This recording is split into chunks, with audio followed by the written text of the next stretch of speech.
सलामुन अलैकुम तिब्तुम मुबारकतन तय्यबा रब्बी अऊज़ु बिका मिन हमाजाति सयातीन व अऊज़ु बिका रब्बी अन यहदुरून सुब्हानक ला इल्म लना इल्ला मा अल्लमतना इन्नका अंतल अलीमुल हकीम सुब्हान रब्बिका रब्बिल इज्जति अम्मा यासिफून व सलामुन अलल मुरसलीन वल्हम्दुलिल्लाहि रब्बिल आलमीन। रब्बि इश्रह ली सदरी व यस्सिर ली अमरी वहलुल उक़दतम मिन लिसानी यफ़क़हू क़ौली रब्बी जिदनी इल्मन। আলহামদুলিল্লাহ। প্রিয় দর্শকবৃন্দ, আমি ইতিমধ্যে ধাৰাবাহিকভাৱে চলাই অহা এই কোৰআন মজিদৰ অসমীয়া অনুবাদ ও চৰ্চাৰ ধাৰাবাহিকতাৰ শিতানত মহান আল্লাহে আমাক আজি আনি ৩১৪ নং খণ্ডত উপনীত কৰাইছে। গতিকে আল্লাহৰ প্ৰতি আমি অগণন কৃতজ্ঞতা জ্ঞাপন কৰিছোঁ তথা প্ৰতিদিনৰ দৰে আজিও আমি আপোনালোক সকলোকে জাতি ধৰ্ম বৰ্ণ নিৰ্বিশেষে আমন্ত্ৰণ জনাইছোঁ আল্লাহৰ দ্বাৰা নাজিলকৃত এই বিস্ময়কৰ মহাগ্ৰন্থ আল কুৰআনৰ মাজলৈ। ইনশাআল্লাহ আমাৰ আজিৰ এই ৩১৪ নং খণ্ডটি আমি আৰম্ভ কৰিব লৈছোঁ কোৰআন মজিদৰ ২২ নং সূৰা আল হাজৰ ৫২ নং আয়াতৰ পৰা।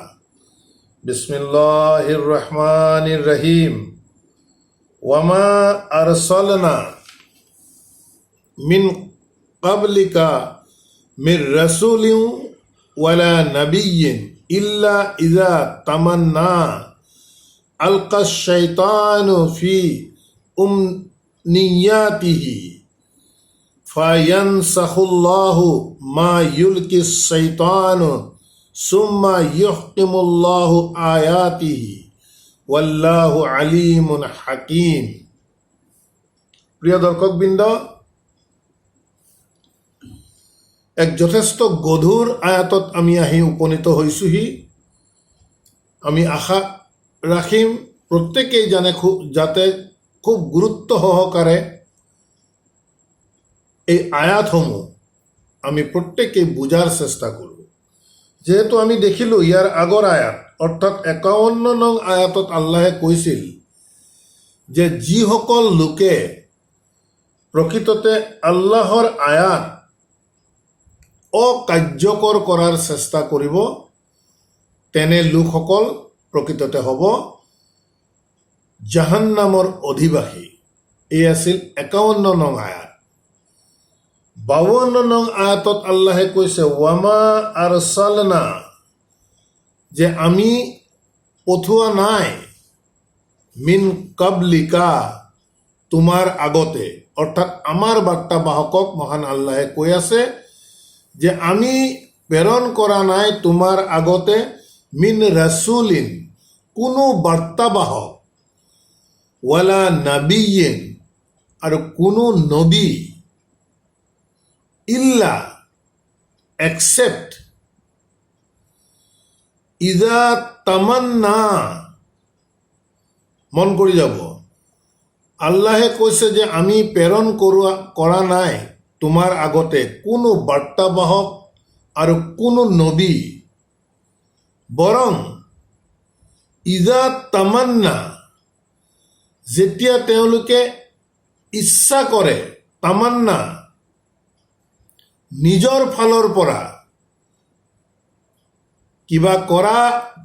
নিজৰ ফালৰ পৰা কিবা কোৱাৰ যেতিয়া তেওঁলোকে তামান্না ইচ্ছা কৰে, আলকা শাইতানু ফি উমনিয়াতিহি, প্ৰত্যেক নবী ৰসুলক বিষয়ে আল্লাহে এনেধৰণে কৈ আছে যে আমি এনে কোনো নবী বা এনে কোনো বাৰ্তাবাহক তথা নবী আমি পঠোৱা নাই এক্সেপ্ট যেতিয়াই তেওঁলোকে তামান্না কৰে, কিবা ইচ্ছা কৰে নিজৰ পৰা, আলকা শাইতানু ফি উমনিয়াতিহি, লগে লগে চিন্তা কৰাৰ লগে লগে শয়তানে তাত নিক্ষেপ কৰে, ফি উমনিয়াতিহি, তেওঁলোকে মনত যি তামান্না কৰিছিল, নিজস্ব কোনো ভাৱধাৰাৰে যি তামান্না কৰিছিল, সেই তামান্নাত কথা মনলৈ অহাৰ লগে লগে শয়তানে নিক্ষেপ কৰে তেওঁলোকলৈ ফি উমনিয়াতিহি, তেওঁ মনত যি ভাবিছে। অৰ্থাৎ সেই ভাৱনাটোক নবী ৰচুলসকলৰ ক্ষেত্ৰত কিন্তু মন কৰিব, নবী ৰচুলসকলে যেতিয়া তামান্না কৰে, ইচ্ছা কৰে, তেওঁলোকৰ নিজস্ব কিবা বিষয়ক প্ৰকাশ কৰাৰ বাবে লগে লগে তেতিয়া শয়তানে এনকাৰেজ কৰে তেওঁলোকৰ সেই চিন্তাৰ ওপৰত। ফায়ানসাখুল্লাহু, তেতিয়া আল্লাহে কি কৰে? ফায়ানসাখু আল্লাহু, তেতিয়া আল্লাহে স্তব্ধ কৰি দিয়ে, নাশিক, স্তব্ধ কৰি দিয়ে। মা ইউলকি শৈতানু, শয়তানে যি ইলকা কৰিছিল নবী ৰচুলসকলৰ মনৰ মাজলৈ। আল্লাহ যিহেতু গাইবৰ খবৰ জানোতা, সকলো জানে কি হৈ আছে কি নাই, কোনে কি চিন্তা কৰিছে, গতিকে নবী ৰচুলসকলৰ চিন্তাটো আল্লাহে গম পাইছে। আৰু সেই চিন্তাত যেতিয়া শয়তানে ইলকা কৰিছে তেওঁলোকক এনকাৰেজ কৰিবৰ কাৰণে তেওঁলোকৰ চিন্তাত, আল্লাহে কৈছে তেতিয়া আল্লাহে তাক স্তব্ধ কৰি দিয়ে, বাধা দি দিয়ে। মা ইউলকি, যি নিক্ষেপ কৰিছিল আশ-শৈতান, শয়তানে যি নিক্ষেপ কৰিছিল নবী ৰচুলসকলৰ মনলৈ, আল্লাহে তাক স্তব্ধ কৰাই দিয়ে। সুম্মা, তাৰ পাছত ইউকিমুল্লাহু, আল্লাহে সংৰক্ষিত কৰে আয়াতিহি, তেওঁৰ আয়াত সংৰক্ষিত কৰে। আল্লাহে যিহেতু এই কোৰাণৰ সংৰক্ষণৰ দায়িত্ব সম্পূৰ্ণভাৱে আল্লাহে নিজে লোৱাৰ কথা ইতিমধ্যে প্ৰকাশ কৰিছে। গতিকে আয়াত সম্পৰ্কতেই কোনো নবী ৰচুলে যেতিয়া তামান্না কৰে, নিজ ইচ্ছা প্ৰকাশৰ আয়াত সম্পৰ্কত যেতিয়াই কিবা তামান্না কৰে, লগে লগে শয়তানে ইলকা কৰে, ইলকা কৰি তেওঁলোকক এনকাৰেজ কৰে সেই দিশটোত। কিন্তু লগে লগে আল্লাহে কৈছে শয়তানৰ সেই ইলকা, শয়তানে যি প্ৰেৰণ কৰে, যি দলিয়াই, তাক আল্লাহে স্তব্ধ কৰি দিয়ে। তাৰ পাছত আল্লাহে তেওঁৰ আয়াতৰ সংৰক্ষণ কৰে, যাতে আয়াত আল্লাহে যেনেধৰণে প্ৰেৰণ কৰিছে তেনেধৰণেই থাকিব, ইয়াত কোনো ধৰণৰ ইফাল সিফাল হ'ব নোৱাৰে।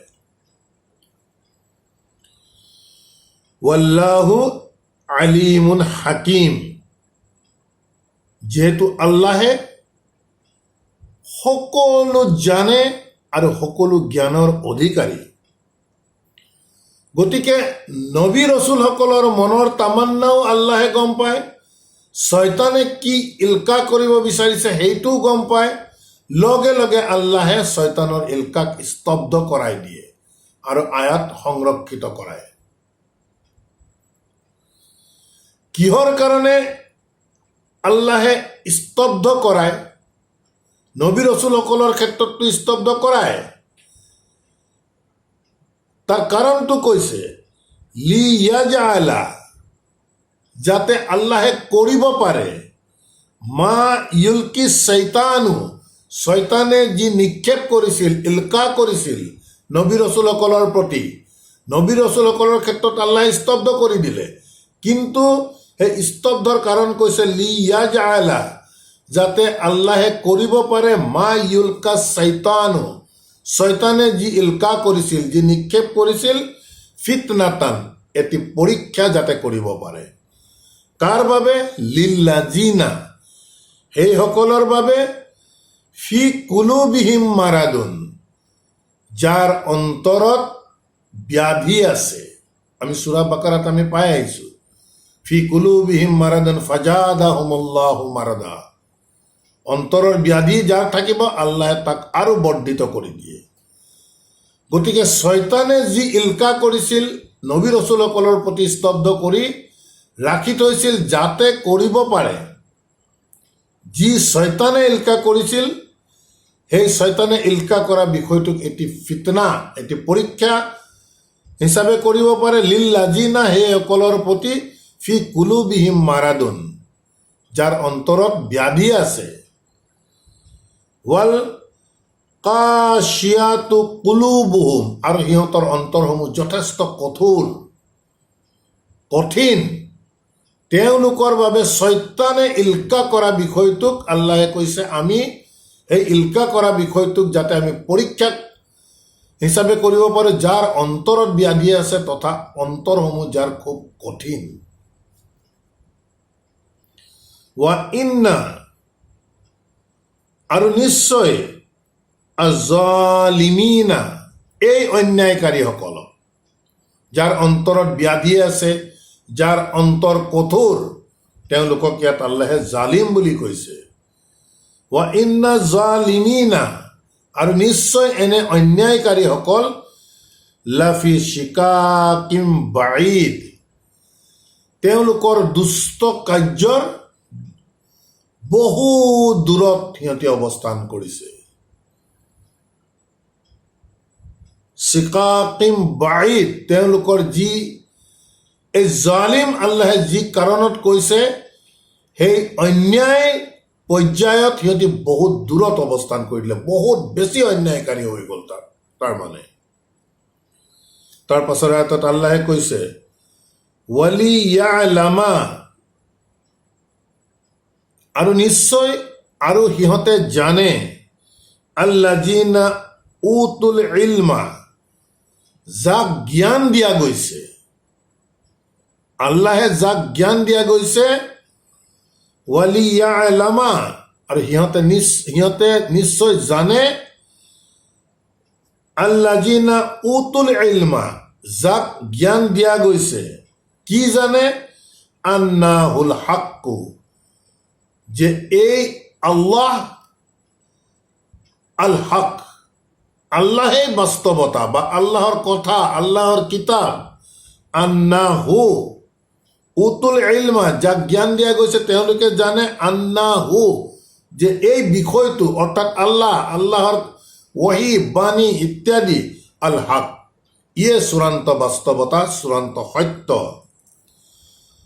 আৰু এই বাস্তৱতা আহিছে মিৰ ৰাব্বিকা তোমাৰ প্ৰতিপালকৰ তৰফৰ পৰা বাৰ্তাবাহকক কৈ আছে আল্লাহে এই জ্ঞান দিয়া বিষয়টো প্ৰকৃততে বাৰ্তাবাহকসকলকে এই আয়াতত আল্লাহে বুজাব বিচাৰি আছে নবী ৰসুলসকলকে বুজাব বিচাৰি আছে যে তেওঁলোকে জানে আল্লাহে কৈছে যাক জ্ঞান দিয়া গৈছে যে আন্নাহুল হাক্কু যে এই বাণী এই কিতাব এই ওয়াহি ই একেবাৰে বাস্তৱ সত্য মিৰ ৰাব্বিকা আল্লাহে কৈছে তোমাৰ প্ৰতিপালকৰ তৰফৰ পৰা ফায়ুমিনু বিহি গতিকে তেওঁলোকে ইয়াৰ ওপৰত ইমান আনিছে বিশ্বাস কৰিছে ফাতুজবিত লাহু কুলুবুহুম আৰু সিহঁতৰ অন্তৰসমূহ একেবাৰে বিনয়ী অনুগত হৈ যায় লাহু তেওঁৰ প্ৰতি অৰ্থাৎ আল্লাহৰ প্ৰতি কুলুবুহুম সিহঁতৰ অন্তৰসমূহ যাক জ্ঞান দিয়া গৈছে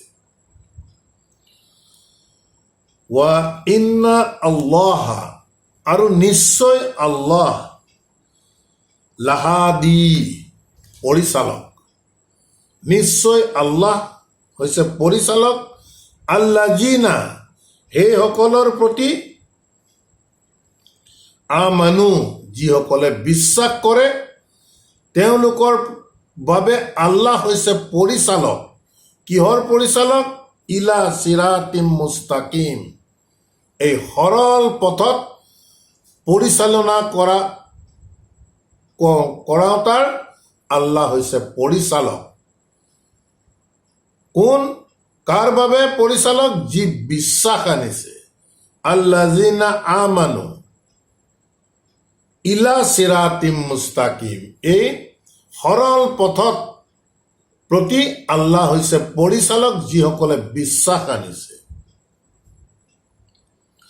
তাৰ পাছৰ আয়াতত আল্লাহে কৈছে ৱালা ইয়াজালু আৰু সিহঁতে বিৰত নাথাকে, আল্লাযিনা সেইসকলে, কাফাৰু যিসকলে অগ্ৰাহ্য কৰিছে সিহঁতে বিৰত নাথাকে, ফি মিৰিয়াতিন এই সন্দেহৰ পৰা সিহঁত কেতিয়াও বিৰত নাথাকে, মিনহু তেওঁৰ প্ৰতি, অৰ্থাৎ আল্লাহৰ প্ৰতি, বাৰ্তাবাহকৰ প্ৰতি, এই গোটেই বিষয়বোৰত যিসকলে অগ্ৰাহ্য কৰিছে তেওঁলোকে বিৰত নাথাকে সন্দেহৰ পৰা। হাত্তা তেতিয়ালৈকে সিহঁতে সন্দেহৰ পৰা বিৰত নাথাকে, তাতিয়াহুম যেতিয়ালৈকে সিহঁতৰ ওচৰলৈ আহি পায়, আশ্বাআতু বাগতাতান সেই মহা সময়টো হঠাৎ আহি পোৱালৈকে সিহঁতে সন্দেহৰ পৰা কেতিয়াও বিৰত নাথাকে, সন্দেহকাৰী হিচাপে সিহঁতে থাকিব। অথবা ইয়াতিহিম অথবা সিহঁতৰ ওচৰলৈ আহি যায় আজাবুন শাস্তি, য়ৌমিন আকিম সেই বন্ধ্যা দিনটোত, অৰ্থাৎ বন্ধ্যা কিয় কৈছে যে সেই দিনটোত আৰু আমি ইনকাম কৰিব লগা আউটকাম একো নাথাকে, সেই দিন কেৱল বিচাৰৰ দিন, ভালৰ পৰিণতি ভাল, বেয়াৰ পৰিণতি বেয়া। সেইবাবে সেই বিশেষ কিয়ামতৰ দিনটোক আল্লাহে বন্ধ্যাৰ দিন বুলি কৈ আছে। গতিকে এই আয়াতত কৈছে যে যিসকলে অগ্ৰাহ্য কৰিছে বাৰ্তাবাহকক, আল্লাহৰ আয়াতক, আল্লাহৰ কিতাবক যিসকলে অগ্ৰাহ্য কৰিছে সিহঁত কেতিয়াও সন্দেহৰ পৰা মুক্ত নাথাকে তেতিয়ালৈকে যেতিয়ালৈকে হঠাৎ সিহঁতৰ বাবে এই মহাসময় কিয়ামতৰ সময়টো আহি যায়, অথবা সিহঁতৰ ওচৰলৈ আহে শাস্তি, য়ৌমিন এই দিনটোত, আকিম এই বন্ধ্যাৰ দিনটোত, অৰ্থাৎ কিয়ামত। কিয়ামতলৈকে অগ্ৰাহ্যকাৰীসকলে সদায় আল্লাহৰ বিষয়বস্তুক লৈ সদায় সন্দেহৰ আৱৰ্তত থাকিব। এই কথাটো প্ৰকাশ পাইছে ইয়াৰ দ্বাৰা। আল মুলকু ইয়াউমাইজিন লিল্লাহি, আল মুলকু সেইদিনাখন আধিপত্য, ইয়াউমাইজিন সেই দিনটোত আধিপত্য থাকিব, লিল্লাহি কেৱল আল্লাহৰ। ইয়াহকুমু বাইনাহুম সিহঁতৰ মাজত আল্লাহে সেইদিনাখন সিদ্ধান্ত দি দিব। ফাআল্লাযিনা আমানু গতিকে যিসকলে ইমান আনিছিলে, বিশ্বাস কৰিছিলে, ওয়া আমিলুছ সালিহাতি আৰু নিজ পৰিশুদ্ধিৰ কাম কৰিছিলে, তেওঁলোকৰ বাবে সিদ্ধান্ত কি হ'ব? ফি জান্নাতিন নাঈম খুব সুন্দৰ সুখৰ সেই বাগিচা, অৰ্থাৎ জান্নাত। সিদ্ধান্ত হ'ব যিসকলে আল্লাহৰ কথা বতৰা, বাৰ্তাবাহক, কিতাপ, আয়াত ইত্যাদি সমুদায় বিষয়বোৰৰ ওপৰত যিসকলে বিশ্বাস আনিছিলে আৰু তেওঁলোকৰ বিশ্বাসৰ দাবী পূৰণৰ বাবে এই কিতাপ অনুসৰি নিজৰ পৰিশুদ্ধিৰ কাম কৰিছিলে, তেওঁলোকৰ বাবে সিদ্ধান্ত হ'ব সেইদিনাখন খুব সুন্দৰতম সেই বাগিচাৰ সিদ্ধান্ত হ'ব। ওয়া আল্লাযিনা আৰু যিসকলে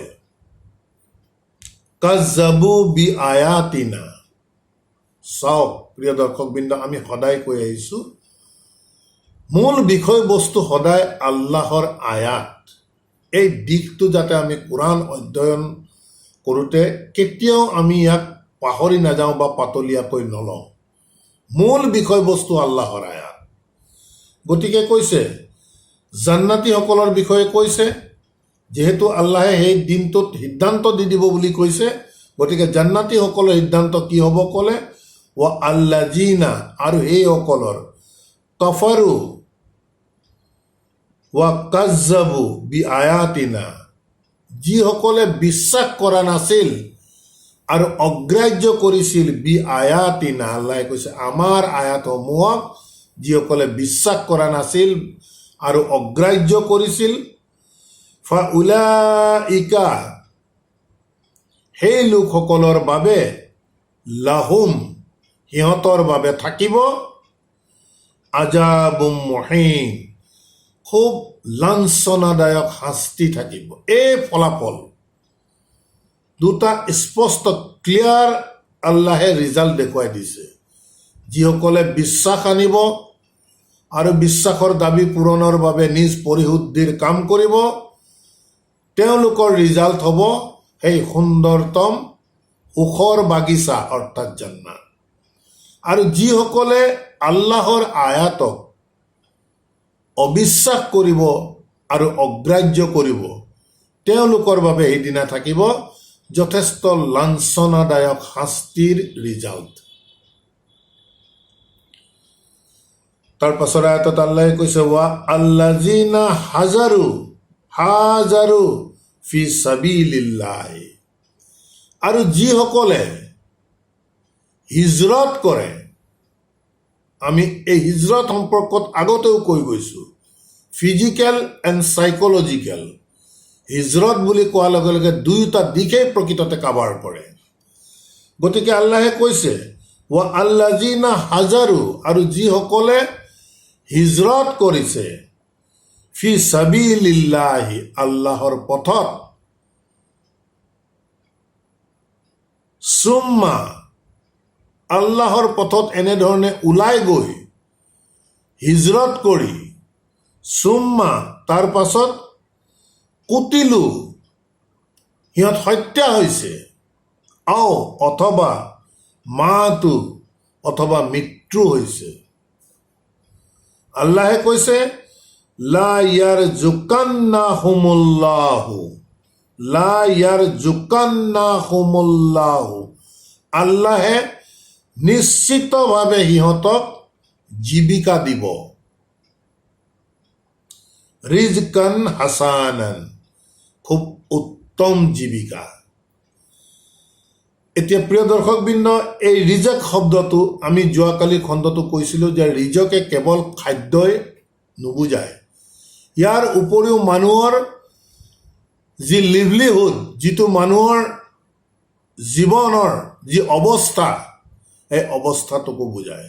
যিহেতু এই আয়াতত ইতিমধ্যে আল্লাহে কৈ দিলে যে যিসকলে হিজৰত কৰিব আৰু হিজৰত কৰিবলৈ ওলাই গৈ যিসকল লোক নিজে হত্যা হ'ব অথবা মৃত্যু হ'ব, তেওঁলোকক আল্লাহে উত্তম জীৱিকা দিব বুলি কৈছে। গতিকে দিশটো স্পষ্ট হৈ গৈছে যে জীৱিকা বুলি কোৱাৰ লগে লগে কেৱল আমাৰ খাদ্যকে নুবুজায়, বৰং আমাৰ অৱস্থা। মৃত্যু হৈছে ৰিজকান হাসানান, উত্তম অৱস্থাত ৰাখিব আল্লাহে।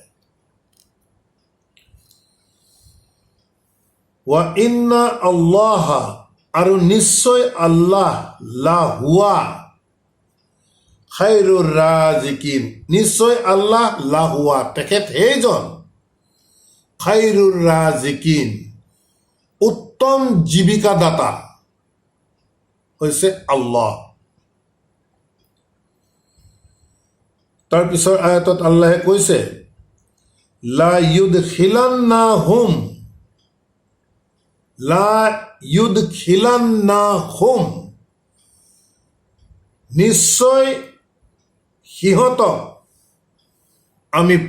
আমি প্ৰৱেশ কৰাম, মুদখালান, এনে এক প্ৰৱেশৰ স্থানত, ইয়াৰদাউনাহু,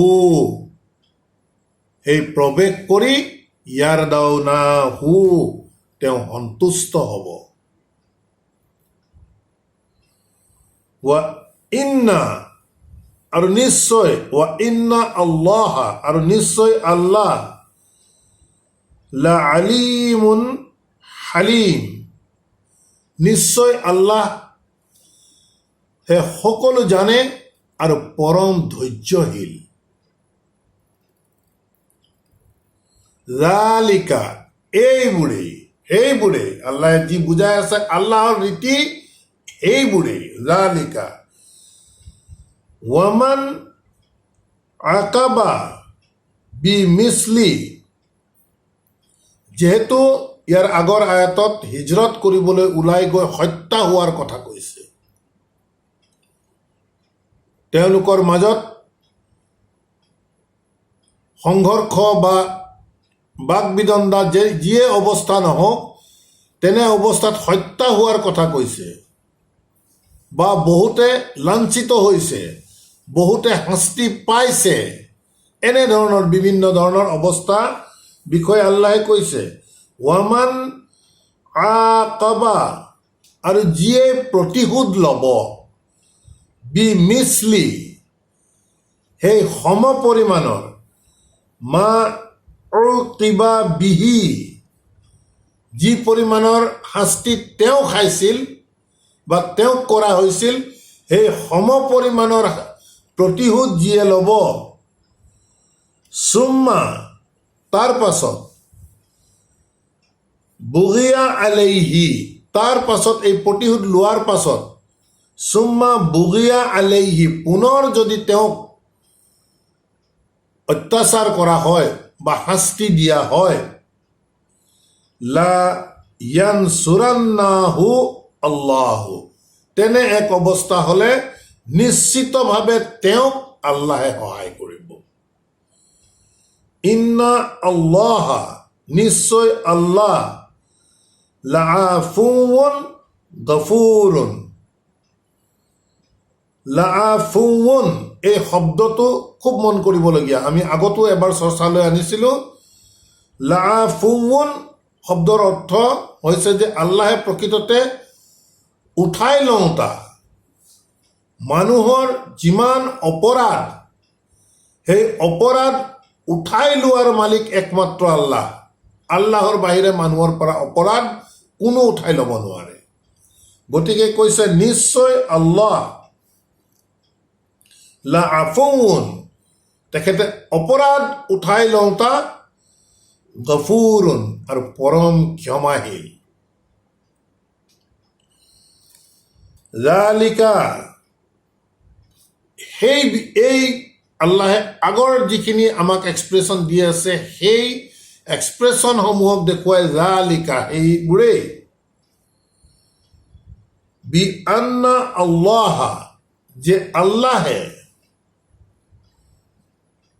ইউলিজুল লাইলা ফিন নাহাৰি, খুব ভালকে মন কৰি যাব, ইউলিজু প্ৰৱেশ কৰোৱাই, আল লাইলা ৰাতিক প্ৰৱেশ কৰোৱাই, ফিন নাহাৰি দিনৰ ভিতৰত, ৱা ইউলিজু আৰু তেখেতে প্ৰৱেশ কৰোৱাই, আন নাহাৰা দিনক, ফিল লাইলি ৰাতিৰ ভিতৰত, ৱা আন্না আল্লাহ, যিহেতু আল্লাহ সামিউন বাছিৰ, সকলো শুনে আৰু সকলো দেখে। এতিয়া প্ৰিয় দৰ্শকবৃন্দ, বিষয়বস্তু হিজৰত, তাৰোপৰি হত্যা, মৃত্যু ইত্যাদি বিষয় চলি আছে। আল্লাহে তাৰপিছত প্ৰতিশোধ লোৱাৰ বিষয়ে কৈছে, সম পৰিমাণৰ প্ৰতিশোধ যিয়ে ল'ব, তাৰ পিছতো যদি তেওঁক অত্যাচাৰ কৰা হয় তেন্তে আল্লাহে তেওঁক সহায় কৰিব। এই কথাখিনি কোৱাৰ লগে লগে এই আয়াত হঠাৎ যে আহিল, যে আল্লাহে ৰাতিক প্ৰৱেশ কৰাই দিনৰ মাজত আৰু দিনক প্ৰৱেশ কৰাই ৰাতিৰ মাজত। লগে লগে কৈছে আল্লাহে সকলো শুনে আৰু সকলো দেখে। গতিকে প্ৰাসংগিকতা এই আয়াতৰ কি আহিব পাৰে? আমি সদায় কৈছোঁ আল্লাহৰ ভাষা বহু ওপৰৰ, বহুতো আয়াত আল্লাহে ফিলচফিকেলি আমাৰ আগত ব্যক্ত কৰিছে। যেহেতু হিজৰত, সংঘৰ্ষ ইত্যাদি বিষয় চলি আছে, গতিকে আল্লাহে এই আয়াতত শাব্দিক দিশৰ পৰা ৰাতিক প্ৰৱেশ কৰাই দিনৰ মাজত আৰু দিনক প্ৰৱেশ কৰাই ৰাতিৰ মাজত, এয়া হৈছে শাব্দিক অৰ্থ। কিন্তু ইয়াৰ মূল অৰ্থটো হৈছে আল্লাহে ৰাতিক প্ৰৱেশ কৰাই দিনত, অৰ্থাৎ যিসকল এনেধৰণৰ লাঞ্ছিত হৈছিল তেওঁলোকক আল্লাহে গ্ৰহণ কৰি লৈ তেওঁলোকক জীৱন পোহৰ কৰি দিয়ে। ঠিক তেনেদৰে যিসকলে বিশ্বাসকাৰীসকলক লাঞ্ছনা কৰিছিল বা অত্যাচাৰ কৰিছিল তেওঁলোকৰ সন্মুখত কিন্তু পোহৰৰ অৱকাশ আছিল। তাৰ বিপৰীতে কাম কৰাৰ বাবে তেওঁলোকক সেই পোহৰৰ পৰা তেওঁলোকক অন্ধকাৰলৈ সুমুৱাই আনে। প্ৰসংগৰ লগত সংগতি ৰাখি এই আয়াতে প্ৰকৃততে এনেধৰণৰ অৰ্থ প্ৰকাশ কৰে, যিহেতু আমি পাই আহিছোঁ যে আল্লাহে ঘোৰ অন্ধকাৰৰ পৰা পোহৰলৈ আনে। গতিকে এই আয়াতবোৰ আমি ইয়াৰ মূল যি অৰ্থ, কিয়নো প্ৰসংগৰ লগত এই আয়াতৰ শাব্দিক অৰ্থই প্ৰকৃততে কোনো খাপ নাখায়। গতিকে আল্লাহে যিহেতু মানুহক ঘোৰ অন্ধকাৰৰ পৰা পোহৰলৈ আনে আৰু শয়তানে কি কৰে, পোহৰৰ পৰা অন্ধকাৰলৈ আনে। আৰু সেই শয়তান আমি পাই আহিছোঁ আল্লাহেই অন্যায়কাৰীসকলৰ প্ৰতি শয়তান মকৰল কৰি দিয়ে আল্লাহে। গোটেই দিশবোৰ আমি সামগ্ৰিকভাৱে আমি বুজাৰ চেষ্টা কৰিব লাগিব কোৰাণ মজিদ। গতিকে এই আয়াতে প্ৰকৃততে ফিলচফিকেলি তেনেধৰণৰহে অৰ্থ প্ৰকাশ কৰিছে। যিহেতু আল্লাহে কৈছে সকলো শুনে সকলো জানে, ৰাতি আৰু দিনৰ বিৱৰ্তন বা পৰিৱৰ্তনৰ সৈতে শুনা আৰু দেখাৰ কি সম্পৰ্ক থাকিব পাৰে, এই দিশবোৰ আমি আমাৰ বিবেচনাৰ মাজলৈ আমি আনিব লাগিব।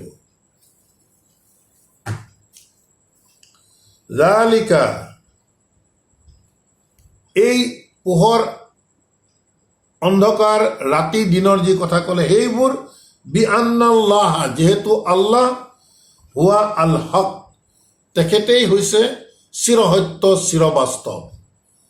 গতিকে তাৰ পিছতো কি আয়াত আহিছে সেই আয়াতো আমি আগৰ লগত আমি মিলাই চাব লাগিব। আল্লাহ চিৰসত্য চিৰবাস্তৱ হোৱাৰ বাবে প্ৰকৃততে আন্ধাৰত থকা মানুহক পোহৰলৈ আনি আছে, আৰু পোহৰৰ যাৰ ওচৰত অৱকাশ থাকে তেওঁলোকে যথাযথভাৱে কাম নকৰাৰ বাবে তেওঁলোকক অন্ধকাৰলৈ লৈ গৈছে।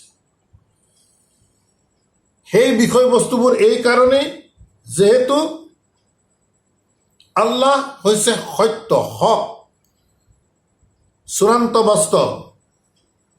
তাৰপিছত কৈছে ৱা আন্না মা ইয়াদউনা মিন দুনিহি, আৰু যিয়ে আহ্বান কৰে মাতে মিন দুনিহি, হি দি আল্লাহক বুজাইছে, তেওঁৰ উপৰিও আনক যিসকলে মাতে, হুৱা আলবাতি বাতিলু, তেখেত হৈছে বাতিল, অসত্য, মিছা, ৰিজেক্টেড, বাতিল। ৱা আন্না আল্লাহ, যেহেতু আল্লাহ হুৱা, আল্লাহ তেখেত সেইজনে, আল আলিয়ু, তেখেত মহা উচ্চ, আল কবীৰু, তেখেতেই একমাত্ৰ মহান, আল কবীৰ, তেখেতেই একমাত্ৰ মহান। আলাম তাৰা, সিহঁতে কি দেখা নাই নেকি, আন্না আল্লাহ, সিহঁতে কি দেখা নাই নেকি যে আল্লাহে আনজালা, নাজিল কৰে, বৰ্ষিত কৰে, মিনা সামাই, আকাশৰ পৰা, মা আন, পানী বৰ্ষিত কৰে, সিহঁতে দেখা নাই নেকি। ফা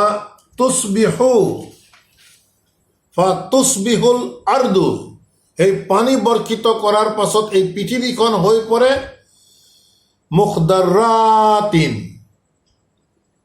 গ্ৰীনিছ, চিৰসেউজ হৈ পৰে। ইন্না আল্লাহ, নিশ্চয় আল্লাহ, লতিফুন খবীৰ, নিশ্চয় আল্লাহ খুব সূক্ষ্ম বিষয়ৰ ওপৰতো তেখেতে খবৰ ৰাখোতা। লাহু, তেখেতৰে, মা ফিছ সামাৱাতি, এই আকাশমণ্ডলত যি আছে, ৱামা ফিল আৰদি, আৰু পৃথিৱীত যি আছে, এই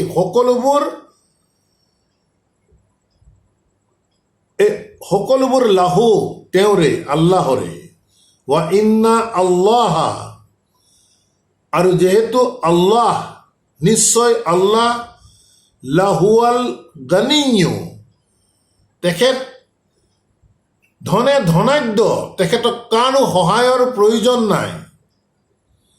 আল হামিদু, আৰু তেখেত নিজ প্ৰশংসাৰে প্ৰশংসিত। গতিকে আলহামদুলিল্লাহ, প্ৰিয় দৰ্শকবৃন্দ, আমাৰ আজিৰ এই 314 নং খণ্ডটি আমি এই 64 নং আয়াততে আমি সমাপ্ত কৰিব বিচাৰিছোঁ। ইনশাআল্লাহ পৰৱৰ্তী খণ্ডত আমি পৰৱৰ্তী আয়াতৰ পৰা আমি আগবাঢ়ি যোৱাৰ চেষ্টা কৰিম। আৰু প্ৰতিদিনৰ দৰে আজিও আমি আপোনালোকক আহ্বান জনাম যাতে আল্লাহৰ আয়াতসমূহক যাতে আমি সকলোৱে খুব গুৰুত্ব দিওঁ, ইয়াক কেতিয়াও আমি অৱজ্ঞা যাতে নকৰোঁ, অকাৰ্যকৰ কৰাৰ পৰা যাতে আমি সকলোৱে বিৰত থাকোঁ, এই দিশবোৰ আমি সদায় খুব সাৱধানতাৰে আমি লক্ষ্য কৰা উচিত। আলহামদুলিল্লাহ, রব্বানা আমান্না বিমা আনজালতা ওয়াত্তাবা'না রাসূল ফাকতুবনা মা'আস শাহিদিন ওয়া মা আলাইনা ইল্লাল বালাগ ওয়া মা তৌফিকি ইল্লা বিল্লাহ। সালামুন আলাইকুম।